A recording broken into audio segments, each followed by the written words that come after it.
আৰু সেই দেৱসেন বিপ্ৰৰ ভাৰ্যাৰ নাম আছিল দেৱীপ্ৰিয়া।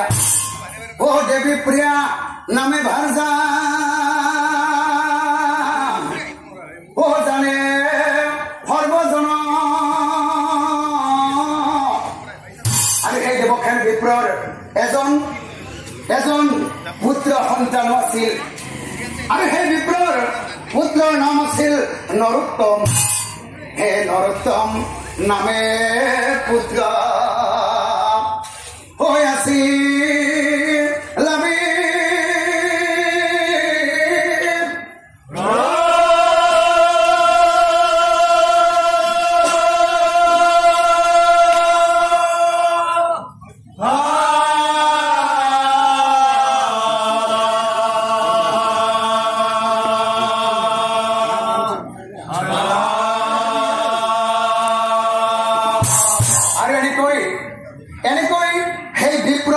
নৰোত্তম লাহে লাহে সেই নৰোত্তম ডাঙৰ হৈ আহিলা। আৰু এদিনাখন দেৱসেন বিপ্ৰই তেওঁৰ পুত্ৰ নৰোত্তমৰ মুখলৈ চাই, বাছা নৰোত্তম, পুত্ৰক চাই বিপ্ৰই এদিন বহি বেলা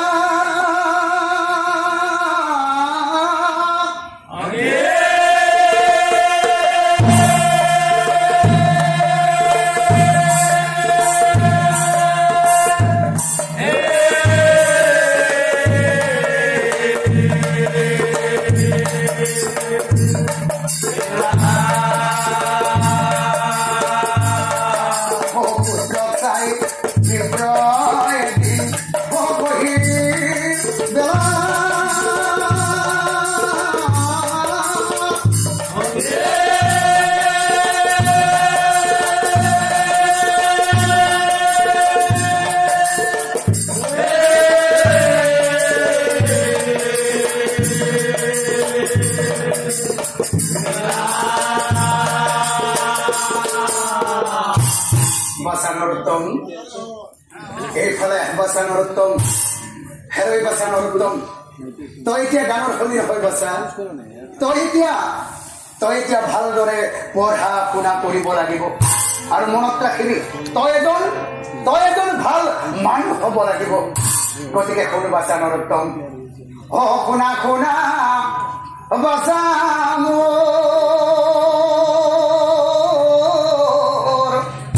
স্বৰূপ বচন।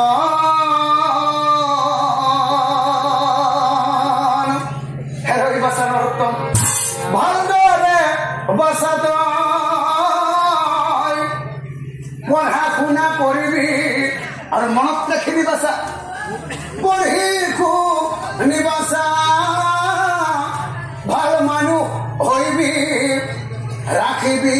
পিতৃ মাতৃৰ নাম, ৰাখিবি পিতৃ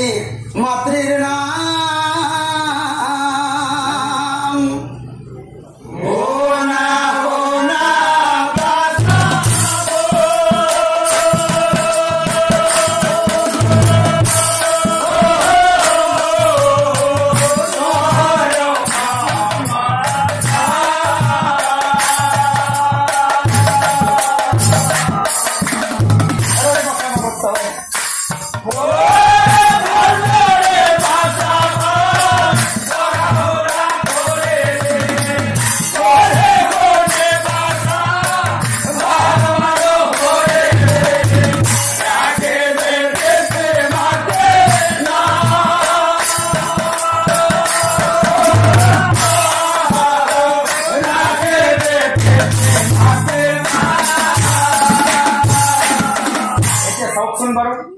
এনেকৈ সেই বিপ্ৰৰ পুত্ৰ নৰোত্তমে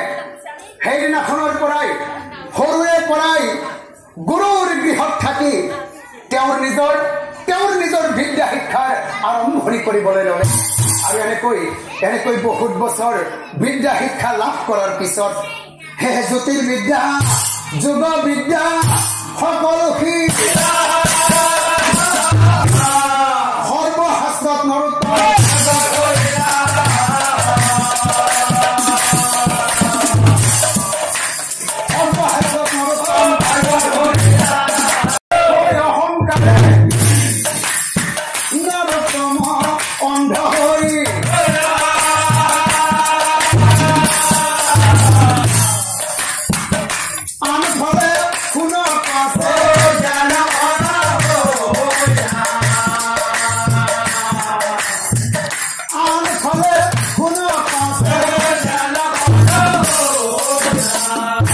চাওকচোন বাৰু সেই বিপ্ৰৰ পুত্ৰ নৰোত্তম যিখন ৰাজ্যত বাস কৰিছিল সেই ৰাজ্যৰ ৰজাই এখন শাস্ত্ৰৰ প্ৰতিযোগিতা পাতিলে আৰু ৰজাই ৰাজ্যৰ সকলোৰে মাজত ঘোষণা কৰি দিলে যিজনেই এই শাস্ত্ৰ প্ৰতিযোগিতা শ্ৰেষ্ঠ পণ্ডিত হ'ব পাৰিব তেওঁক ৰজাই অৰ্ধৰাজ্য দান কৰিব কি এই কথা নৰোত্তমে শুনিব মনে মনে নৰোত্তম বিপ্ৰই মনে মনে ভাবি মোৰ সমান মহাপণ্ডিত এই ৰাজ্যৰ ভিতৰত আৰু কোনো নাই গতিকে ৰজাই দিব খোজা সেই অৰ্ধ ৰাজ্য দেখোন ময়েই পাম আৰু ভাবি নৰোত্তমৰ ভাল লাগি অনন্তৰে আহি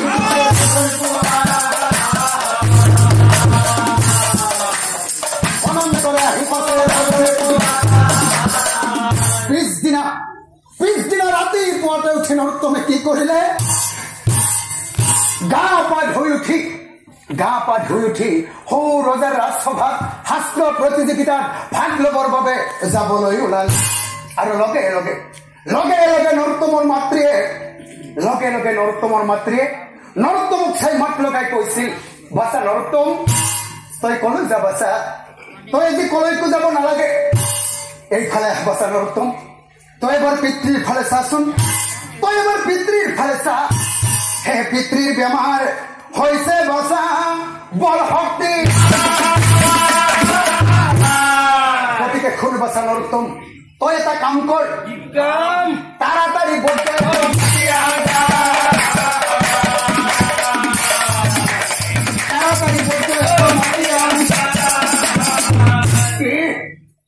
কথা শুনি নৰোত্তম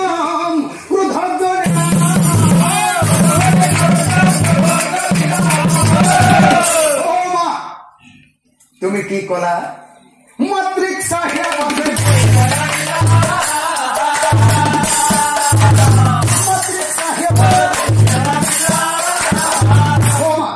তুমি কি কলা পিতাৰ বেমাৰ হৈছে মই পিতাৰ বাবে বৈদ্য মাতি আনিব লাগে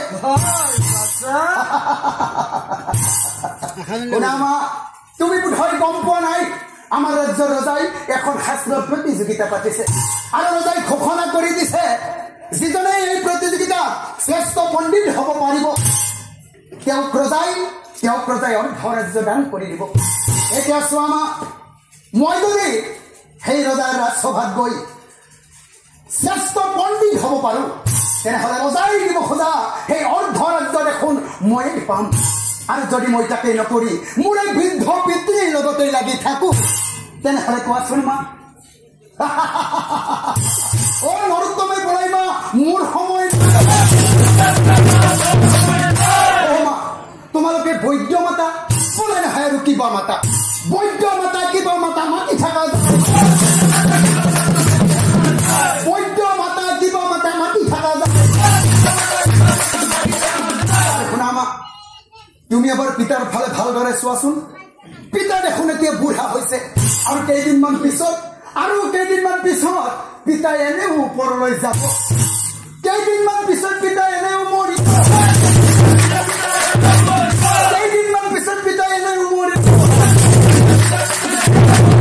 পিতাৰ লগত মিছামিছি সময় নষ্ট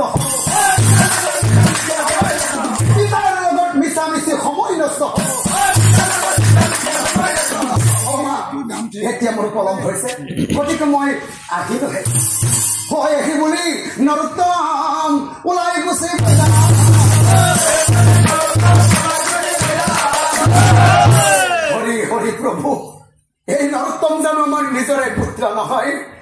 নিজৰে পুত্ৰ হৈ তাৰ আজি এনে ব্যৱহাৰ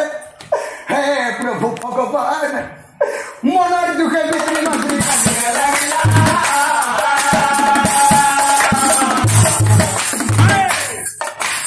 মনৰ দুখে পিতৃ মাতৃ হে প্ৰভু ভগৱান এই নৰোত্তম জানো আমাৰ নিজৰে সন্তান নহয় এই নৰোত্তম জানো আমাৰ নিজৰে পুত্ৰ নহয় নিজৰ পুত্ৰ হৈ সি আজি নিজৰ পুত্ৰ হৈ সি আজি আমাৰ লগত ইমান অন্যায় কৰিলে নিজৰ পুত্ৰ হৈ সি আজি আমাক ইমান বেয়া ব্যৱহাৰ কৰিলে হে প্ৰভু কি পাপৰ ফলত তুমি আমাক এনে সন্তান দিলা প্ৰভু কি পাপ কৰিছিলো আমি প্ৰভু কি পাপৰ ফলত তুমি আমাক এনে সন্তান দিলা আমি হকিনো আমার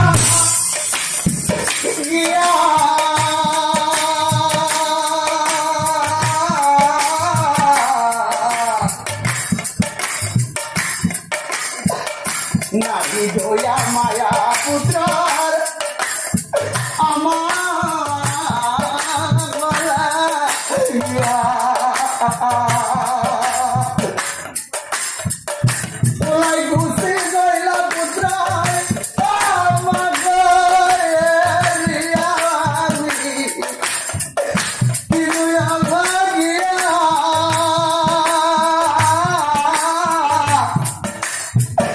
নাহি দয়া মায়া পুত্র আমার গলা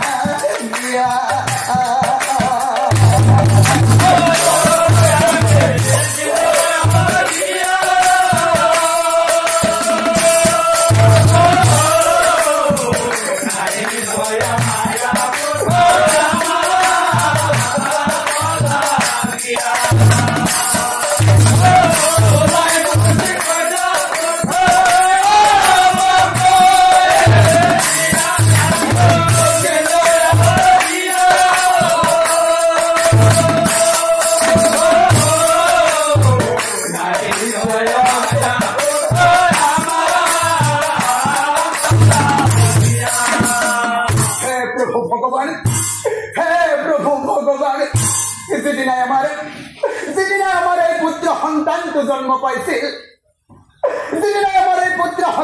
জন্ম পাইছিল সেইদিনাই আমি আমাৰ এই পুত্ৰক লৈ মনতে বহুত আশা কৰিছিল আমি আশা কৰিছিলো আমাৰ বৃদ্ধ কালত আমাৰ পুত্ৰ আমাৰ সাৰথী হৈ থাকিব আমি আশা কৰিছিলো আমাৰ মৃত্যুৰ পিছত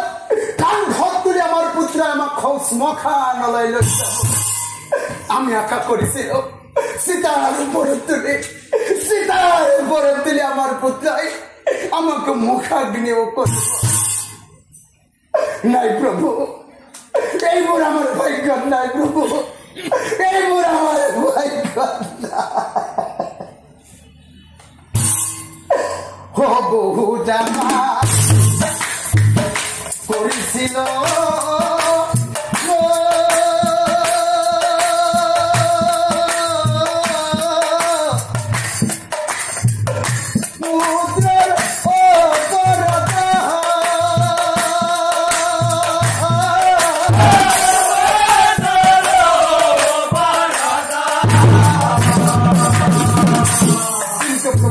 তুমি দেখিলা নহয় আজ আমাৰ পুত্ৰ আমাৰ লগত কি কৰিলে এৰি গুচি গলা আমাৰ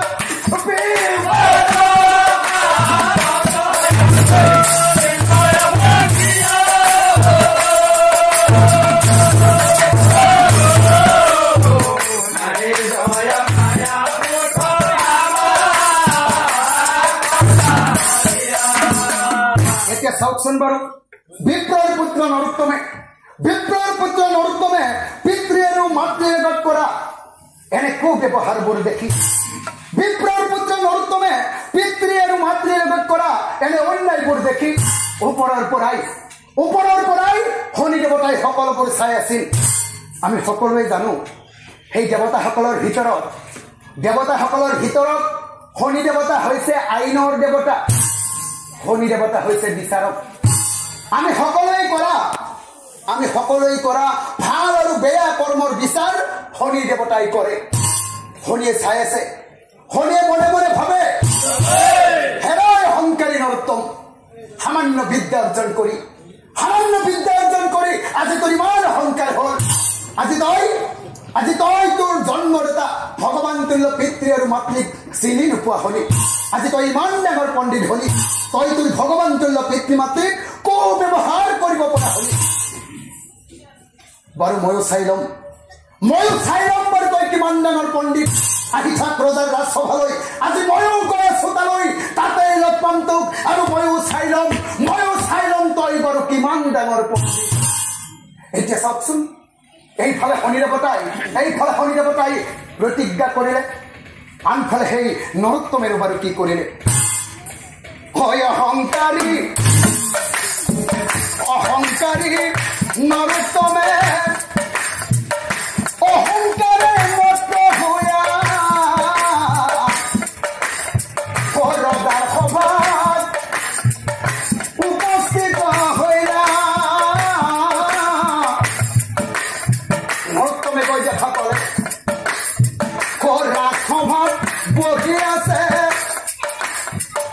মহা পণ্ডিত গণ নৰোত্তমে দেখিবাক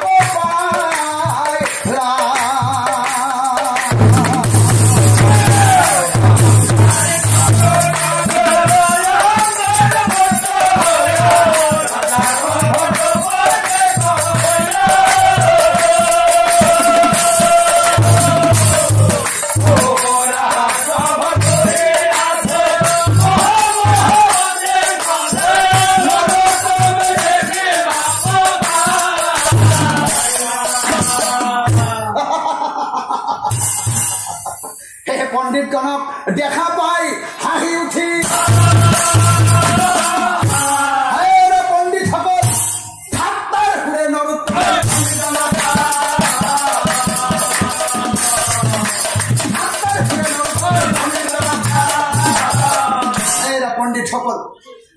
পণ্ডিতসকল তোমালোকে যে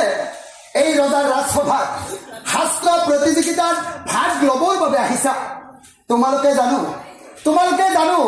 মোৰ লগত প্ৰতিযোগিতা কৰিব পাৰিবা তেনেকৈ কিয় ক'লা বিপ্ৰভৰ মই তেনেকৈ কিয় কৈছো জানা মোৰ সমান মহাপণ্ডিত এই পৃথিৱীৰ ভিতৰত আৰু কোনো নাই মোৰ সমান মহাপণ্ডিত এই পৃথিৱীৰ ভিতৰত আৰু কোনো নাই আৰু যদি তোমালোকক কিবা প্ৰমাণ লাগে যদি মই দিম এতিয়াই আৰু লগে লগে অহংকাৰী নৰোত্তম বিপ্ৰই কি কৰিলে যোগ বিদ্যাৰ বলত সেই পণ্ডিতগণৰ গাৰ বস্ত্ৰবোৰ পণ্ডিতগণৰ গাৰ বস্ত্ৰ সৰুকাই আনি পণ্ডিতগণৰ গাৰ বস্ত্ৰ সৰুকাই আনি শূন্যতে বস্ত্ৰবোৰ মাই ৰাখিলা শূন্যতে বস্ত্ৰবোৰ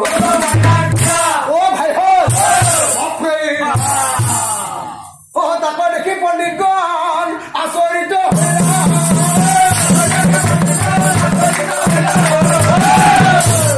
বিপ্ৰ নৰোত্তমক চাই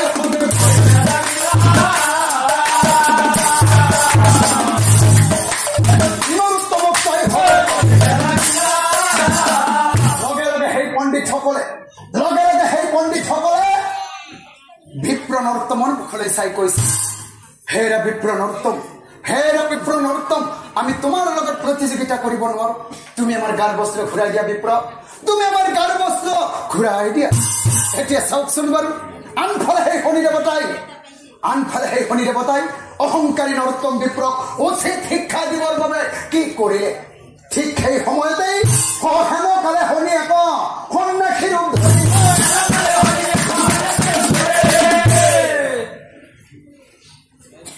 ৰাজসভালৈ চলি যায়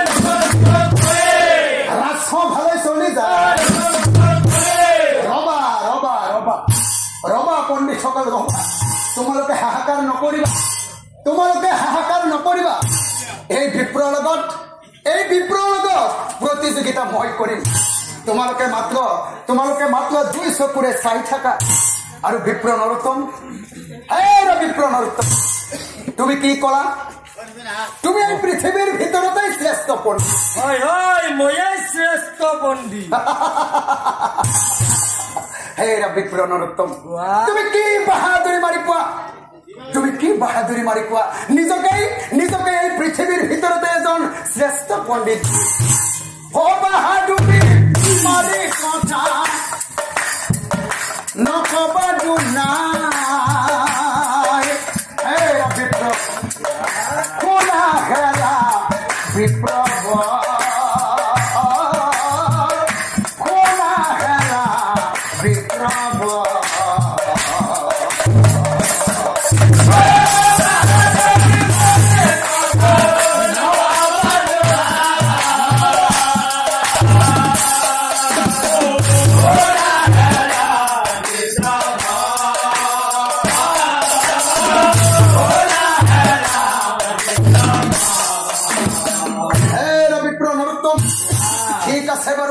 আজি এই হাস্য প্ৰতিযোগিতাত তুমি শ্ৰেষ্ঠ পণ্ডিত হবা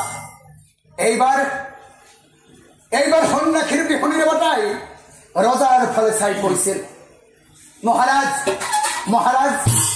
মোৰ ওচৰত 3টা প্ৰশ্ন আছে মহাৰাজ আৰু এই 3টা প্ৰশ্নৰ উত্তৰ যদি এই নৰোত্তম বিপ্ৰই ৰাজসভাৰ মাজত দিব পাৰে তেনেহলে আজিৰ প্ৰতিযোগিতাত এই নৰোত্তম বিপ্ৰই শ্ৰেষ্ঠ পণ্ডিত হব মহাৰাজ কি কৰা সন্ন্যাসী কথা শুনি নৰোত্তমে হাঁহিব লাগিল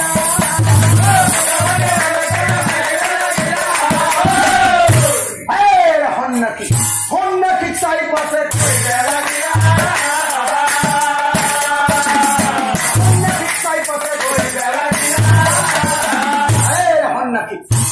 আৰু মই এই 3টা প্ৰশ্নৰ উত্তৰ দিব লাগে শুনা সন্ন্যাসী তুমি বোধহয় মোক চিনি পোৱা নাই মোৰ সমান মহাপণ্ডিত এই পৃথিৱীৰ ভিতৰতেই নাই শুনা সন্ন্যাসী এই পৃথিৱীৰ ভিতৰত এনেকুৱা কোনো ধৰণৰ প্ৰশ্ন নাই যিটো প্ৰশ্নৰ উত্তৰ এই নৰোত্তম বিপ্ৰৰ ওচৰত নাই গতিকে শুনা সন্ন্যাসী যি সোধা তুমি উত্তৰ দিব সোধা তুমি উত্তৰ দিব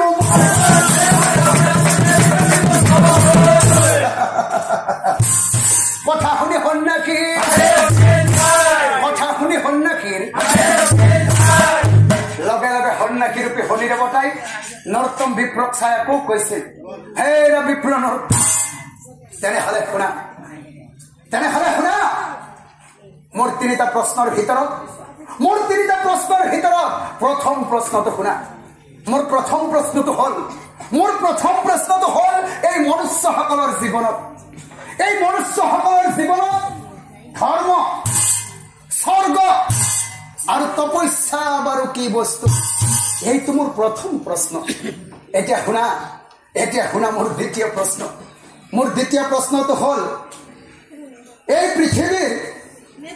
পৃথিৱীৰ প্ৰত্যেকজন মনুষ্যৰ জীৱনতে প্ৰতিদিনে পালন কৰিবলগীয়া 5খন মহাযজ্ঞ আছে এই মহাযজ্ঞ 5খন বাৰু কি এইটো মোৰ দ্বিতীয় প্ৰশ্ন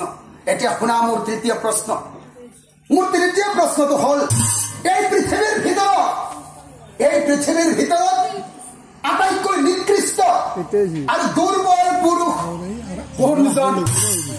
এইটো মোৰ তৃতীয় প্ৰশ্ন বিপ্ৰ নৰোত্তম তুমিতো এই ৰাজসভাৰ মাজতে নিজেই দম মাৰি কৈ আছিলা তুমি এইবোৰে পৃথিৱীৰ ভিতৰতে শ্ৰেষ্ঠ পণ্ডিত যিহেতু তুমি শ্ৰেষ্ঠ পণ্ডিত গতিকে মোৰ এই 3টা প্ৰশ্নৰ উত্তৰ দিয়া বিপ্ৰ প্ৰশ্ন শুনি নৰোত্তম মৌন হৈ কি উত্তৰ দিব বিপ্ৰ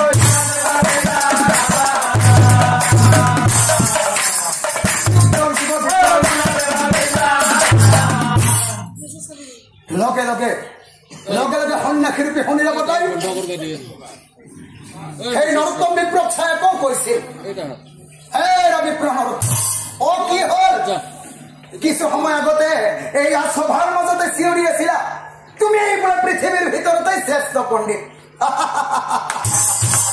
এজন শ্ৰেষ্ঠ পণ্ডিত হৈ তিনিটা সাধাৰণ প্ৰশ্নৰ উত্তৰ দিব নোৱাৰিলা বিপ্ৰ তোমাক মই আৰু এটা সুযোগ দিম শুনা বিপ্ৰ নৰোত্তম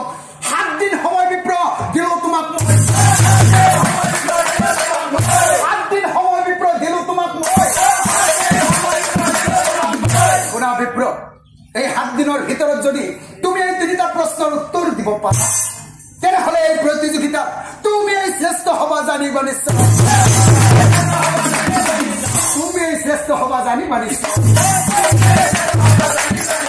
আৰু লগে লগে আনফালে সেই ৰজায়ো নৰোত্তম বিপ্ৰৰ ফালে চাই একেটা কথাকে কৈছে শুনা বিপ্ৰবৰ এই সন্ন্যাসীয়ে কোৱাৰ দৰে 7 দিনৰ ভিতৰত প্ৰশ্নৰ উত্তৰ দিব পাৰিলে কোনো কথা নাই কিন্তু মনত ৰাখিবা যদি তুমি এই 7 দিনৰ ভিতৰত তিনিটা প্ৰশ্নৰ উত্তৰ দিব নোৱাৰা তেনেহলে এইবাৰ মোৰ চৰ্ত মতে পুতাহাৰে খন তোমাক জানিবা নিশ্চয় এতিয়া চাওকচোন বাৰু মিছাতে অহংকাৰ কৰি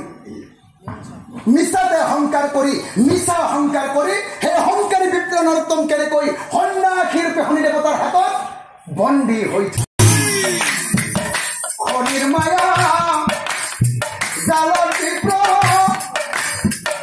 বন্দী হৈ ৰৈলা আৰু লগে লগে প্ৰশ্নৰ উত্তৰ বিচাৰিয়া যাবলৈ ওলাইলা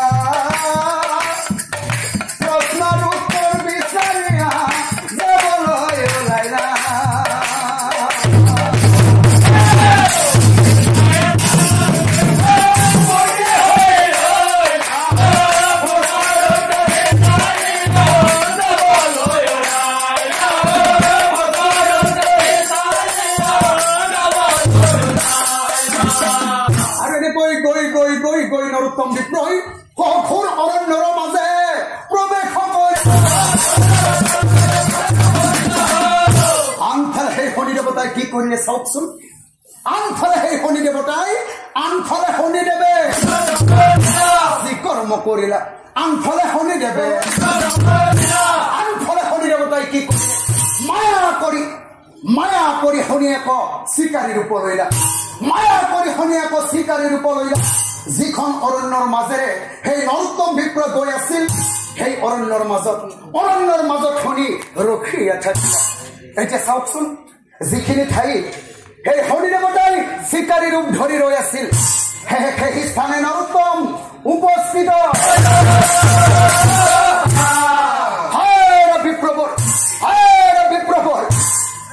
বিপ্ৰক চাই চিকাৰী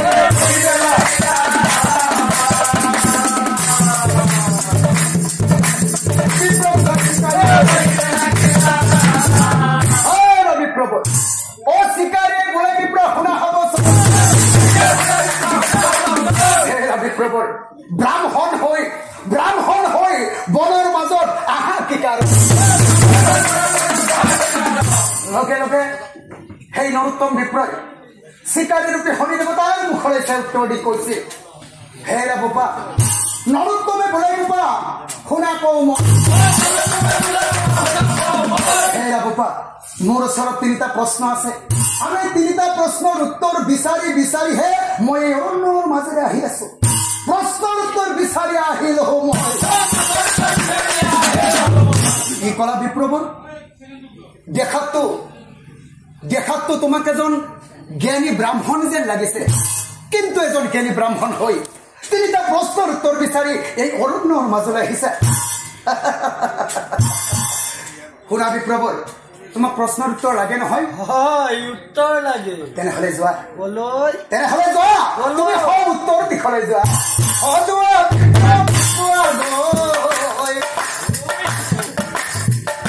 উত্তৰ দিশে যোৱা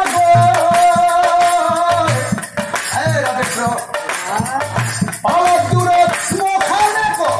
তুমি দেখা পাবা যোৱা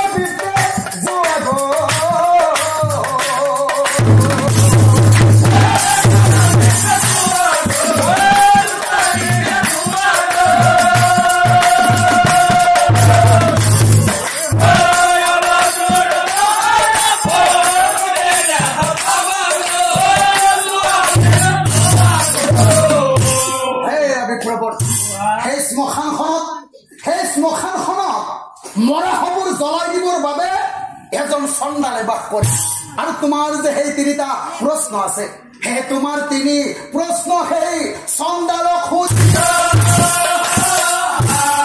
মই তোমাক কথা দিলো উত্তৰ দিব চন্দালে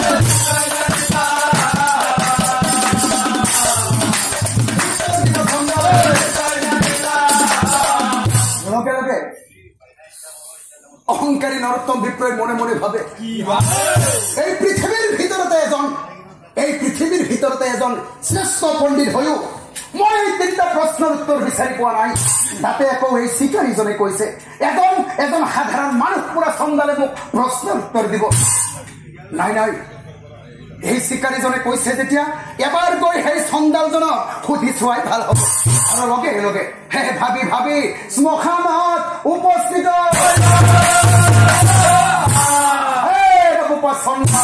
চন্দালক চাই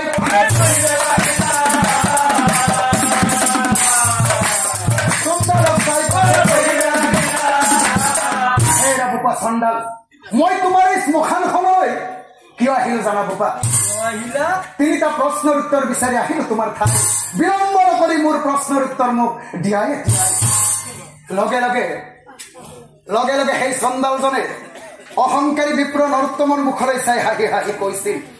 বিপ্ৰবৰ প্ৰণাম বিপ্ৰবৰ চন্দালে মোক লন্ত বিপ্ৰ অলপ সময় বিপ্ৰবৰ বৰ্তমান সময়ত মই কি কৰি আছো জানা এতিয়া মই পিতৃ মাতৃ কৰি আছো বিপ্ৰবৰ এতিয়া মই পিতৃ মাতৃ কৰি আছো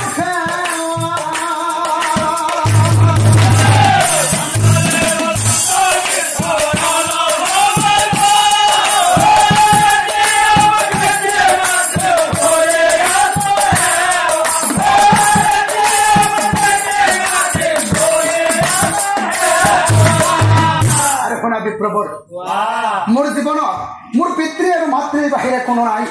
যিহেতু পিতৃ মাতৃয়ে মোৰ জীৱন মনত ৰাখিবা বিপ্ৰবৰ পিতৃ মাতৃ সেৱা শুশ্ৰূষা কৰা হলেহে তোমাৰ লগত বহিম বিপ্ৰ পঢ়িলো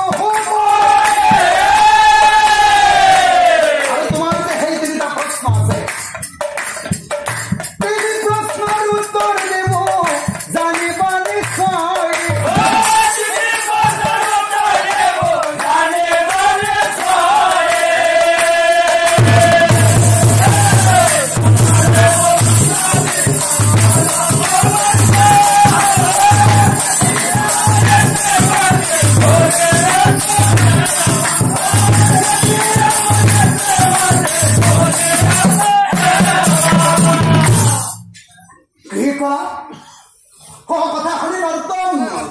কথা শুনি নৰোত্তম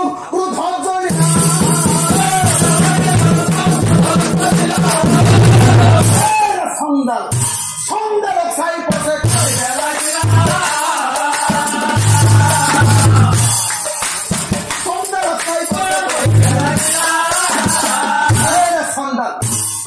চন্দাল হৈ তোৰ ইমান বাহাদুৰি আজি তোৰ পিতৃ মাতৃয়ে ডাঙৰ হ'ল পিতৃ মাতৃৰ কাৰণে তই যে মোক অপমান কৰি মনত ৰাখিবি সেই দুখৰ বাবে অভিশাপ দি মাতি তোক নিশ্চয় জানিবি লগে লগে সেই চন্দালজনে বিপ্ৰ নৰোত্তমৰ মুখলৈ চাই আকৌ কৈছিল হে বিপ্ৰবৰ তুমি কি ক'লা তুমি মোক অভিশাপ দিবা হে বিপ্ৰবৰ তুমি মোক একোদাল কৰিব নোৱাৰিবা কাৰণ বৰ্তমান সময়ত পিতৃ আৰু মাতৃয়ে হৈছে মোৰ বাবে পৰম ধৰ্ম পিতৃ মাতৃৰ চৰণতেই মোৰ বাবে স্বৰ্গ আৰু পিতৃ মাতৃক সেৱা শুশ্ৰূষা শ্ৰদ্ধা ভক্তি কৰাই মোৰ বাবে পৰম তপস্যাৰ সমান আৰু শুনা বিপ্ৰবৰ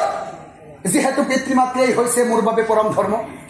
গতিকে পিতৃ মাতৃক সেৱা শুশ্ৰূষা কৰা হলেহে মই তোমাৰ তিনিটা প্ৰশ্নৰ উত্তৰ দিব পাৰিম যদি তোমাক উত্তৰ লাগে তুমি অকণমান বহা আৰু যদি নালাগে তেনেহলে তুমি যাবও পাৰা যোৱা কি হে লাজে অপমানে বিপ্ৰ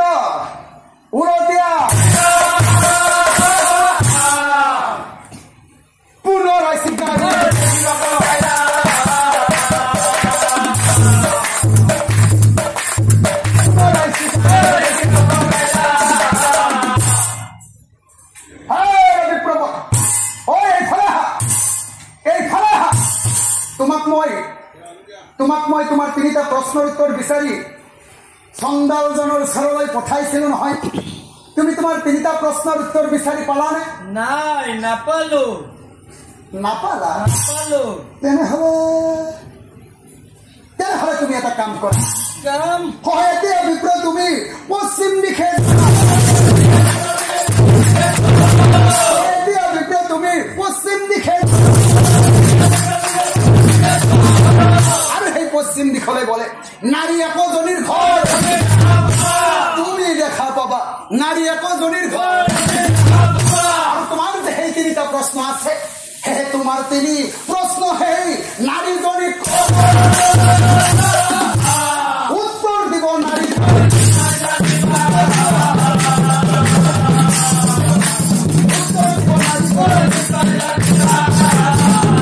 লগে লগে নৰোত্তম বিপ্ৰই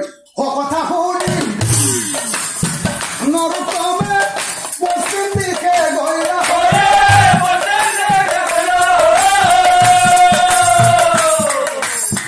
দূরে হন্তে গৃহ এক দেখিবা পাইলা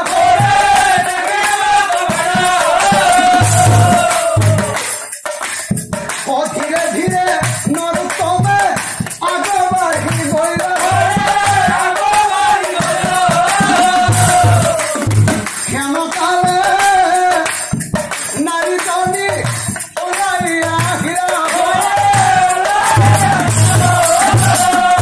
এই নারীজনে কি করেছে হাতে পুষ্প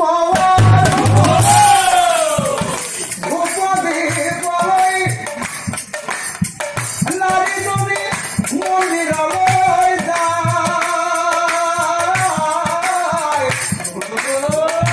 আৰু ঠিক সেই সময়তে কেন সময়তে বিক্ৰমাদিত্যই নাৰীজনী খোঁজে গেৰি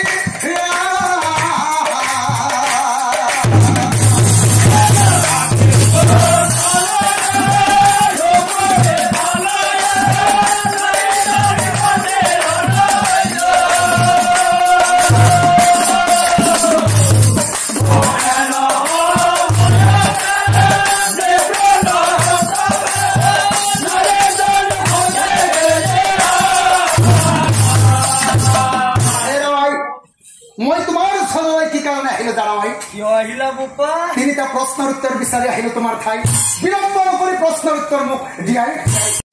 লগে লগে সেই ধাৰ্মিক নাৰীজনীয়ে অহংকাৰী বিপ্ৰৰ মুখলৈ চাই হাঁহি হাঁহি কৈছিল হেৰা বিপ্ৰবৰ এতিয়া মই গুৰু সেৱা কৰিবৰ বাবে সৌ মন্দিৰলৈ যাম মন্দিৰত গুৰু সেৱা কৰি আহি মই মোৰ স্বামী দেৱতাক সেৱা শুশ্ৰূষা কৰিব লাগিব আৰু বিপ্ৰবৰ স্বামী সেৱা শুশ্ৰূষা কৰিহে মই তোমাৰ তিনিটা প্ৰশ্নৰ উত্তৰ দিব পাৰিম গতিকে বিপ্ৰবৰ তুমি অকণমান ইয়াতে বহা কি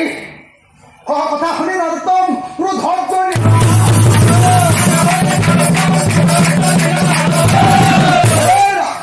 নাৰীজনীক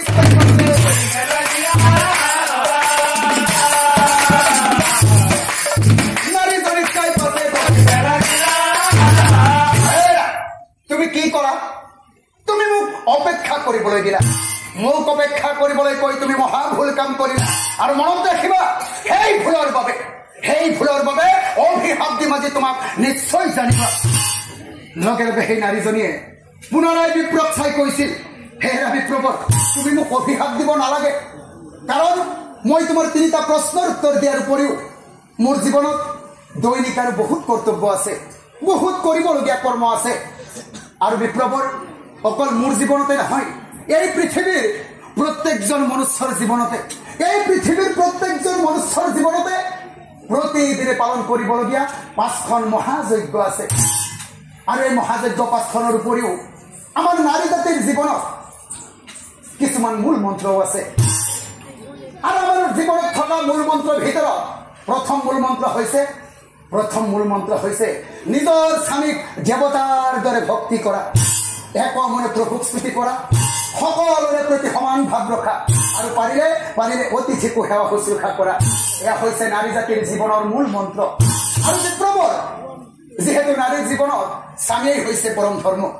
গতিকে মনত ৰাখিবা সমীক্ষা শুশ্ৰূষা কৰা হলেহে মই তোমাৰ তিনিটা প্ৰশ্নৰ উত্তৰ দিব পাৰিম যদি তোমাক উত্তৰ লাগে তুমি অকণমান বহা আৰু যদি নালাগে তেনেহলে তুমি যাব পাৰা হে ৰাজে অপমানে বিপ্ৰ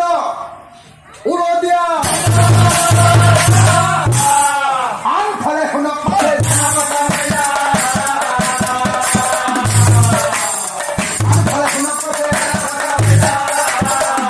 এনেকৈ নৰোত্তম বিপ্ৰই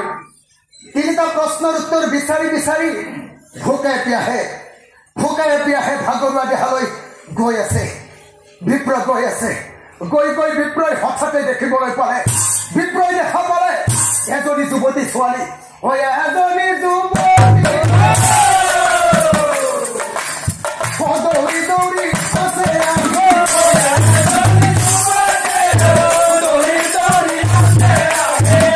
বিপ্ৰই চাই আছে সেই যুৱতীজনীৰ পিছে পিছে পিছে পিছে দুই দছুই খেদি লৈ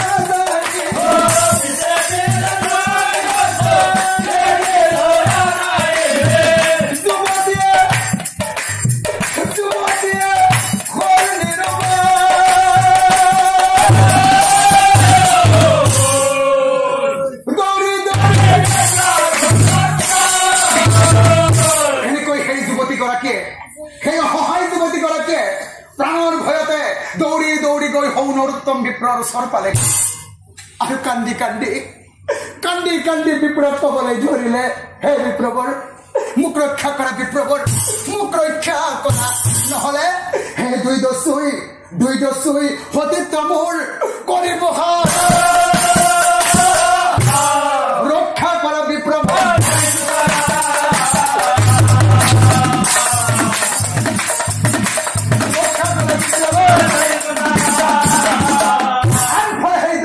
কি কৰিছে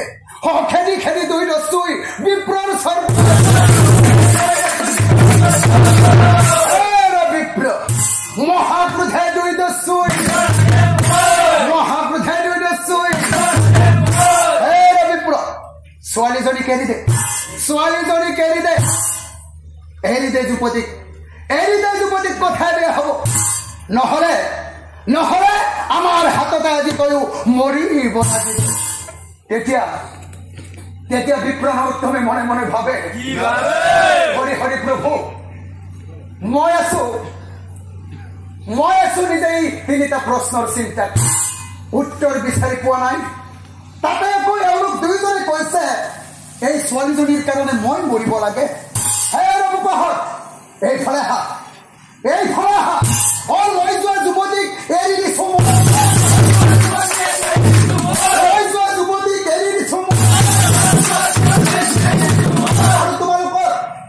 তোমালোকৰ যি ইচ্ছা তাকে কৰা মোৰ কথা নাই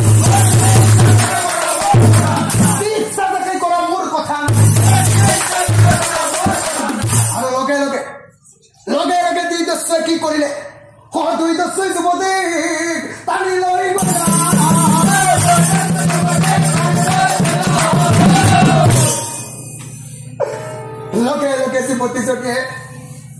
লগে লগে যুৱতীজনীয়ে কান্দি কান্দি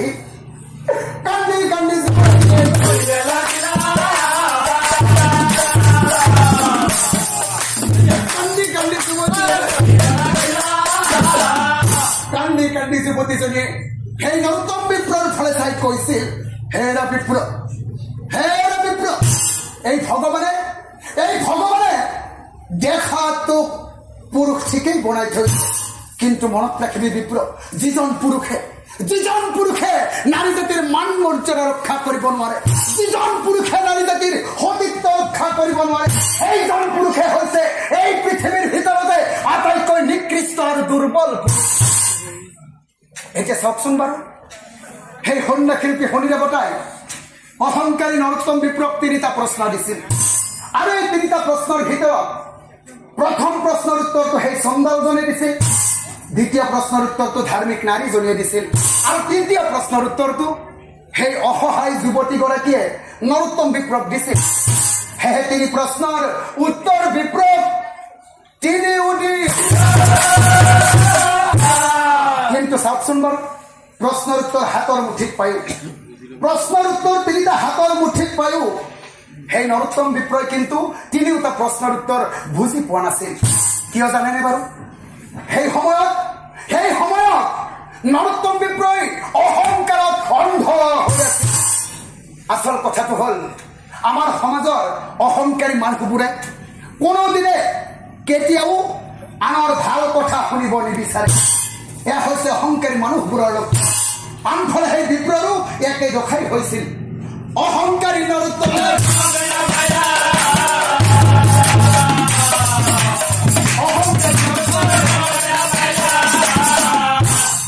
এতিয়া চাওকচোন বাৰু সেই সন্ন্যাসী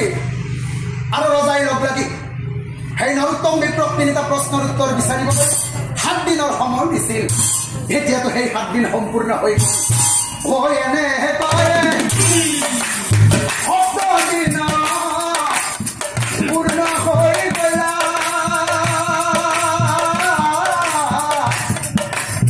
আনফালে ৰজাই কি কৰিছিল আনফালে ৰজাই মনে মনে সেই নৰোত্তম বিপ্ৰৰ পিছে পিছে দুৰ্গণকো পঠাই দিছিল আৰু এই 7 দিন ধৰি ৰজাৰ দুৰ্গণে বিপ্ৰক লক্ষ্য কৰি বিপ্ৰৰ পিছে পিছে চুপি চুপি ঘূৰি আছিল দুৰ্গণে মনে মনে ভাবে আমাৰ ৰজাই এই বেটা বিপ্ৰক 7 দিনৰ সময় দিছিল এতিয়াতো এই 7 দিন সম্পূৰ্ণ হ'ল গতিকে আমি এটা কাম কৰিব লাগে আমি এই বিপ্ৰক আমাৰ ৰজাৰ ওচৰত লৈ যাব লাগে ৰজাই বিপ্ৰক যি কৰে তাকেই কৰক আমাৰ তাত কোনো কথা নাই মুঠৰ ওপৰত এই বিপ্ৰক আমি আমাৰ ৰজাৰ ওচৰত লৈ যাব লাগে ৰৈ থাকি লাভ নাই চাই থাকিও লাভ নাই আমি এতিয়া এই বিপ্ৰক ৰজাৰ ওচৰলৈ লৈ যাম বেটা মথা মাৰি ধৰ বেটা তাউল পন্ধি ৰাজসভাৰ মাজত দেখোন দম ভাৰি মাৰি মাৰি কৈছিল তই বোলে এই পৃথিৱীৰ ভিতৰতে এজন শ্ৰেষ্ঠ পণ্ডিত হৈ তিনিটা প্ৰশ্নৰ উত্তৰ বিচাৰি নাপালি শ্ৰেষ্ঠ পণ্ডিত ৰজাই মুখেৰি পণ্ডিত বাহিৰ কৰি দিব আহিছা ৰৈ থাকি লাভ নাই চাই থাকি লাভ নাই ইয়াক লৈ যাওঁ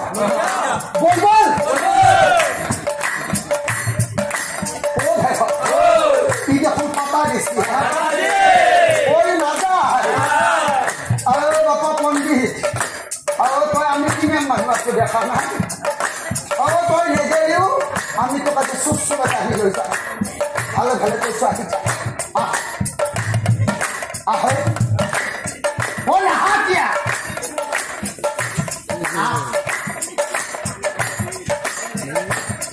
ভালে কৈছো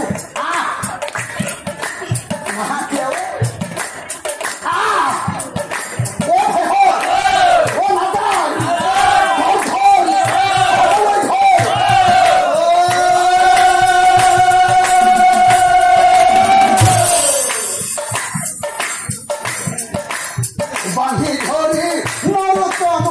ৰস ভালৈ নিৰাহা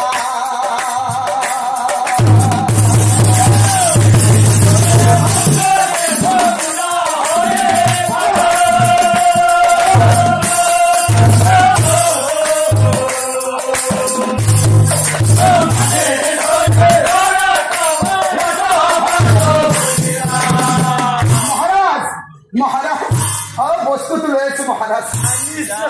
এইটো বৰ বেয়া বস্তু ৰজাৰ আগে নিয়া বিপ্ৰক থিয় কৰাই লগে লগে ৰজায়ো বিপ্ৰক চাহিয়া ৰজাই বৰ বিপ্ৰবৰ কোৱাচোন কোৱা তোমাক তিনিটা প্ৰশ্ন দিয়া হৈছিল আৰু এই তিনিটা প্ৰশ্নৰ উত্তৰ বিচাৰি আনিবলৈ তোমাক 7 দিনৰ সময় দিয়া হৈছিল এতিয়াতো 7 দিন হৈ গ'ল 7 দিন সম্পূৰ্ণ হ'ল এতিয়া তুমি কোৱাচোন তুমি তোমাৰ তিনিটা প্ৰশ্নৰ উত্তৰ বিচাৰি পালানে নাপালা দুৰ্গত লৈ যোৱা নৰোত্তমক পলম নকৰিবা লৈ যোৱা নৰোত্তমক পৰম নকৰিবা বন্দী কৰি লৈ ইয়াক উচিত শাস্তি দিবা বন্দী কৰি লৈ ইয়াক উচিত শাস্তি দিবা অ ভাই ৰজা ৰাজে জ্ঞান আমাক নালাগে কি বৰ বয়া বস্তু ৰজা পণ্ডিত পণ্ডিত এই পৃথিৱীত তোৰ আৰু বেছি দিন চাউল নাহে ৰজাই যিটো লেঠাটো মাৰিব বেছি গতিকে আৰু ভালে ভালে কৈছে আহি থাক আৰু পাতা চাতা নে নাহা কি আৰু পাতা দিছা অ ভাই নাচা ও ভাই ধৰ ধৰ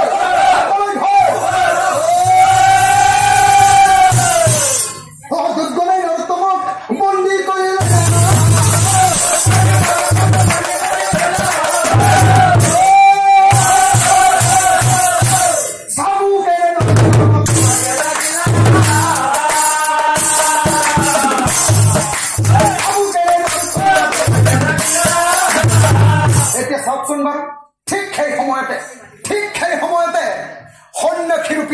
সন্ন্যাসীৰূপী শনি দেৱতা আহি দুৰ্গণক চাই কৈছিল ৰবা দুৰ্গণ ৰবা ৰবা ৰবা এই বিপ্ৰক আৰু মাৰিব নালাগে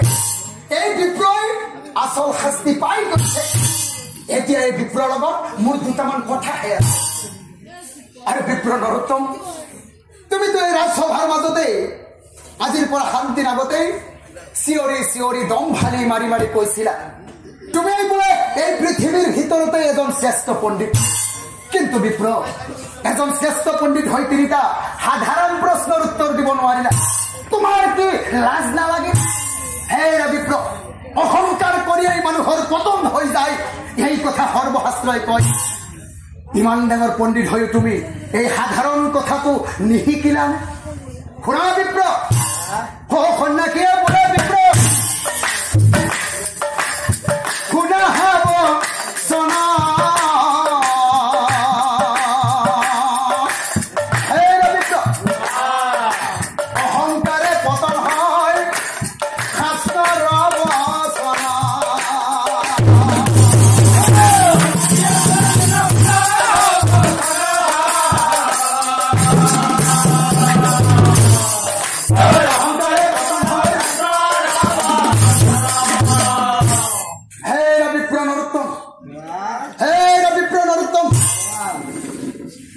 মই তোমাক তিনিটা প্ৰশ্ন দিছিল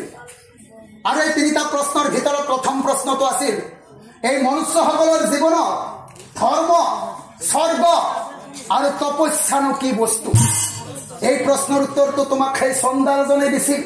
কিন্তু বিপ্ৰ তুমি বুজি নাপালা সেই চন্দালজনে কি কৈছিল জানা সেই চন্দালজনে কৈছিল এই পৃথিৱীৰ প্ৰত্যেকজন সন্তানৰ বাবে এই পৃথিৱীৰ প্ৰত্যেকজন সন্তানৰ বাবে পিতৃ আৰু মাতৃ হৈছে পৰম ধৰ্ম পিতৃ মাতৃৰ চৰণতেই সন্তানৰ বাবে স্বৰ্গ আৰু পিতৃ মাতৃক সেৱা শুশ্ৰূষা শ্ৰদ্ধা ভক্তি কৰাই হৈছে প্ৰত্যেকজন সন্তানৰ বাবে পৰম তপস্যাৰ সমান আৰু শুনা বিপ্ৰভু আচল কথাটো কি জানা আচল কথাটো হ'ল এই সংসাৰত পিতৃ আৰু মাতৃ জীয়াই থকালৈকে এই সংসাৰত পিতৃ আৰু মাতৃ জীয়াই থকালৈকে কোনো সন্তানে মঠ মন্দিৰ তীৰ্থস্থানলৈ যাব নালাগে ভগৱান ৰূপী পিতৃ মাতৃ নিজৰ ঘৰত আছে পিতৃ মাতৃক শ্ৰদ্ধা ভক্তি সেৱা শুশ্ৰূষা কৰিলে সকলোবোৰ দেৱ দেৱতা নিজে নিজে সন্তুষ্ট হৈ যায় এই কথাখিনি তুমি মনত ৰাখিবা আৰু তুমি সমাজত সকলোকে কৈ দিবা আৰু শুনা বিপ্ৰভ মোৰ দ্বিতীয় প্ৰশ্নটো আছিল এই পৃথিৱীৰ প্ৰত্যেকজন মনুষ্যৰ জীৱনতে প্ৰত্যেকজন মনুষ্যই প্ৰতিদিনে পালন কৰিবলগীয়া মহাযজ্ঞ ৫খন বাৰু কি এই প্ৰশ্নৰ উত্তৰটো তোমাক সেই পশ্চিম দিশৰ ধাৰ্মিক নাৰীজনীয়ে দিছিল আৰু কি কৈছিল জানা সেই নাৰীজনীয়ে কৈছিল এই পৃথিৱীৰ প্ৰত্যেকজন মনুষ্যই প্ৰতিদিনে পালন কৰিবলগীয়া মহাযজ্ঞ ৫খনৰ ভিতৰত প্ৰথম মহাযজ্ঞখন হৈছে ব্ৰহ্মযজ্ঞ এই ব্ৰহ্মযজ্ঞ পালন কৰিবলৈ কোনো ধৰণৰ পূজাৰী নালাগে কোনো ধৰণৰ দ্ৰব্য বস্তু নালাগে আৰু কোনো ধৰণৰ মন্ত্ৰ উচ্চাৰণ কৰিব নালাগে কেৱল মাত্ৰ ব্ৰহ্মপুৱাতে শোৱাপাতিৰ পৰা উঠি সজ্জাৰ ওপৰতে বহি একান্ত মনে শুদ্ধ মনে পৰম ব্ৰহ্মক স্তুতি কৰাই হৈছে ব্ৰহ্মযজ্ঞ। দ্বিতীয় যজ্ঞখন হৈছে দেৱযজ্ঞ। ৰাতিপুৱাতে উঠি গা পা ধুই নিজৰ নিজৰ ভাল পোৱা দেৱতাজনক নিজৰ নিজৰ ইষ্ট দেৱতাজনক স্তুতি কৰাই হৈছে দেৱযজ্ঞ। তৃতীয় যজ্ঞখন হৈছে পিতৃযজ্ঞ। নিজৰ নিজৰ পিতৃ আৰু মাতৃক শ্ৰদ্ধা ভক্তি কৰাই হৈছে পিতৃযজ্ঞ। চতুৰ্থতে হৈছে নৃযজ্ঞ। এই নৃযজ্ঞখন কি জানে বাৰু? আমাৰ প্ৰত্যেকৰে ঘৰত দিনটোৰ যিকোনো সময়তে হয়তো কোনোবা অতিথি নহলে কোনোবা ভিক্ষাৰী আমাৰ ঘৰলৈ আহে। সেই ভিক্ষাৰীজনক বা অতিথিজনক কুব্যৱহাৰ নকৰি শুদ্ধ মনেৰে শুশ্ৰূষা কৰাই হৈছে নৃযজ্ঞ। আৰু একেবাৰে শেষৰ 5 নম্বৰ যজ্ঞখন হৈছে ভূতযজ্ঞ। ভূত মানে দেৱতা নহয়, ভূত মানে হৈছে প্ৰাণী। এদিন প্ৰভু ভগৱন্তই নিজেই কৈছিল, এই পৃথিৱীৰ ভিতৰত যিমানবোৰ প্ৰাণীৰ সৃষ্টি কৰা হৈছে, এই পৃথিৱীত যিমানবোৰ প্ৰাণী আছে, অন্তত জীয়াই থকালৈকে পৃথিৱীৰ প্ৰত্যেকটো প্ৰাণীৰ আত্মাতে ভগৱান পৰমেশ্বৰ বিৰাজমান হৈ আছে। গতিকে ভগৱানে কৈছে, এই পৃথিৱীৰ প্ৰতিটো প্ৰাণীকে, সৰু ডাঙৰ প্ৰতিটো প্ৰাণীকে মৰম আদৰ শ্ৰদ্ধা কৰাই হৈছে ভূতযজ্ঞ। হে বিপ্ৰবৰ, এই পঞ্চযজ্ঞ আমি মনুষ্যসকলে কিয় পালন কৰিব লাগে? এই কথাও শাস্ত্ৰত লিখা আছে। আমি মনুষ্যসকলে প্ৰতিদিনে প্ৰতিটো খোজতে জানিয়েই হওক বা নাজানিয়েই হওক কৌটি কৌটি ঘোৰ মহাপাপ কৰোঁ। এই মহাপাপবোৰক পঞ্চশুনা পাপ বুলি কোৱা হয়। এই পঞ্চশুনা পাপৰ পৰা ৰক্ষা পাবলৈ হলে আমি মনুষ্যসকলে প্ৰতিদিনে প্ৰত্যেকেই এই পঞ্চযজ্ঞ পালন কৰিব লাগে। শুনা বিপ্ৰবৰ, সেই নাৰীজনীয়ে এই পঞ্চযজ্ঞৰ উপৰিও তোমাক নাৰী জাতিৰ জীৱনৰ মূল মন্ত্ৰৰ কথাও কৈছিল। আৰু সেই নাৰীজনীয়ে কৈছিল, নাৰী জাতিৰ জীৱনত থকা মূল মন্ত্ৰৰ ভিতৰত প্ৰথম মূল মন্ত্ৰ হৈছে নিজৰ স্বামীক দেৱতাৰ দৰে ভক্তি কৰা। আচল কথাটো কি জানা? এই সংসাৰত স্বামী জীয়াই থকালৈকে কোনো মহিলাই মঠ মন্দিৰ তীৰ্থস্থান জগন্নাথলৈ যাব নালাগে। ভগৱান ৰূপী স্বামী দেৱতা নিজৰ ঘৰত আছে। স্বামীক ভক্তি কৰিলেই, স্বামী শুশ্ৰূষা কৰিলেই সকলোবোৰ দেৱ দেৱতা নিজে সন্তুষ্ট হৈ যায়। কিন্তু তাতো এটা কথা আছে, মানে আইসকল, আমাৰ এই স্বামীবিলাকো মানে ভক্তি কৰিবলগীয়া বিধৰ হ'ব লাগিব, হয় নে নহয়? যদি আমাৰ স্বামীবিলাকে নিজৰ ভাৰ্যাক মৰম আদৰ নকৰে, সন্ধিয়া সময়ত কিছুমানে বস্তুটো গিলি আহি যদি নিজৰ ভাৰ্যাকে পাৰিলে অত্যাচাৰ কৰে, তেনেবোৰ স্বামীক কোনো ভাৰ্যাই ভক্তি নকৰে। এই কথাখিনিও কিন্তু সমাজত প্ৰকাশ কৰিবা, কাৰণ আমাৰ সমাজখন বহুত বেয়া হৈ গৈ আছে। শুনা বিপ্ৰবৰ, মোৰ একেবাৰে তৃতীয় প্ৰশ্নটো, শেষৰ প্ৰশ্নটো আছিল, এই পৃথিৱীৰ ভিতৰত আটাইতকৈ নিকৃষ্ট আৰু দুৰ্বল পুৰুষ কোনজন? এই প্ৰশ্নৰ উত্তৰটো তোমাক সেই যুৱতীগৰাকীয়ে দিছিল। সেই যুৱতীগৰাকীয়ে কি কৈছিল জানা? সেই যুৱতীগৰাকীয়ে কৈছিল, যিজন পুৰুষে নাৰী জাতিৰ মান মৰ্যাদা ৰক্ষা কৰিব নোৱাৰে, যিজন পুৰুষে নাৰী জাতিৰ সতীত্ব ৰক্ষা কৰিব নোৱাৰে, সেইজন পুৰুষে হৈছে এই পৃথিৱীৰ ভিতৰতে আটাইতকৈ নিকৃষ্ট আৰু দুৰ্বল পুৰুষ। হে বিপ্ৰ, এতিয়া তুমিয়ে ভাবি চোৱাচোন, সেইদিনা দেখোন সেই অসহায় যুৱতীগৰাকীৰ মান মৰ্যাদা আৰু সতীত্ব তুমি ৰক্ষা কৰিব নোৱাৰিবা। এতিয়া তুমিয়ে দেখোন এই পৃথিৱীৰ ভিতৰতে এজন নিকৃষ্ট আৰু দুৰ্বল পুৰুষ। আৰু শুনা বিপ্ৰ, তোমাক এই তিনিওজনে ইমান ধুনীয়াকৈ প্ৰশ্নৰ উত্তৰ বুজাই পোৱাৰ পিছতো তোমালোকে কি কাৰণে বুজি নাপালা জানা বিপ্ৰ? সেইদিনাখনে তুমি অহংকাৰত অন্ধ হৈ আছিলা। হয়, অহংকাৰে বিপ্ৰ তুমি অন্ধ হৈ আছিলা।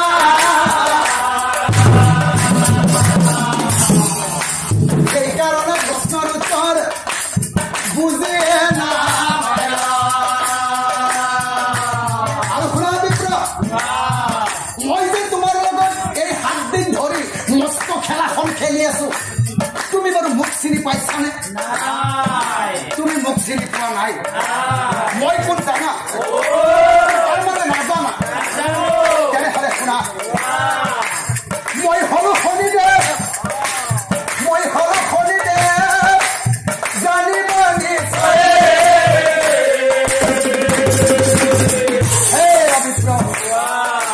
তোমাৰ ভুলৰ বাবে তোমাক শাস্তি দিল মই।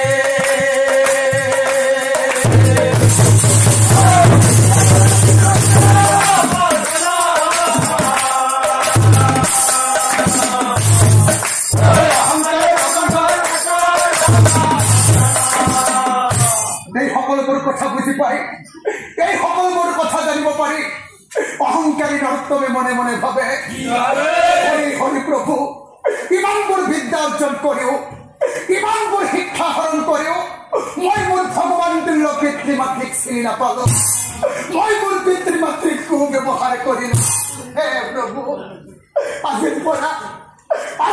এই সংসাৰত মোৰ দৰে সন্তানৰ জীয়াই থকাৰ কোনো অধিকাৰ নাই আজি মই আত্মহত্যা কৰি মৰি যাম আজি মই আত্মহত্যা কৰি মৰি যাম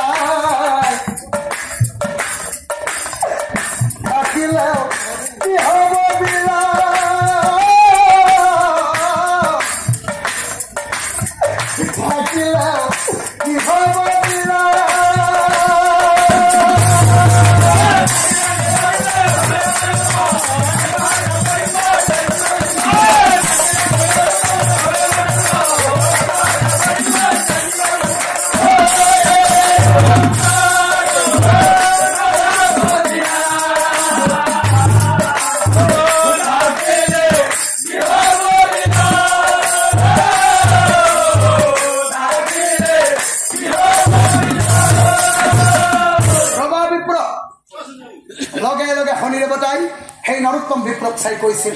ৰবা বিপ্লব তুমি আত্মহত্যা কৰিব নোৱাৰিবা আত্মহত্যা কৰিলে কোনো ভুলৰ শুধৰণি হৈ নাযায় যোৱা তোমাৰ ভাল কৰ্মৰে পুনৰাই তুমি তোমাৰ ভুলৰ শুধৰণি কৰি লোৱা যোৱা তুমি তোমাৰ পিতৃ মাতৃৰ ওচৰলৈ যোৱা তুমি তোমাৰ পিতৃ মাতৃৰ ওচৰলৈ যোৱা আৰু লগে লগে কান্দি কান্দি নৰোত্তম বিহা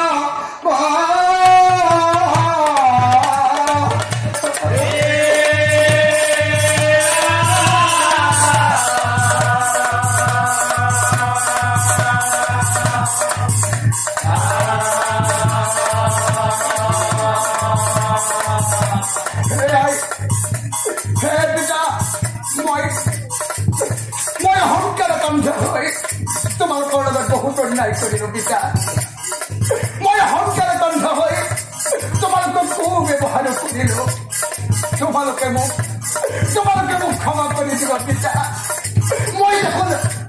দেখোন তোমালোকৰ নিজৰে সন্তান সেয়াই মই দেখোন তোমালোকৰ নিজৰে সন্তান তোমালোকে মোক ক্ষমা কৰি দিবা পিতৃ মাতৃ বলে পৰি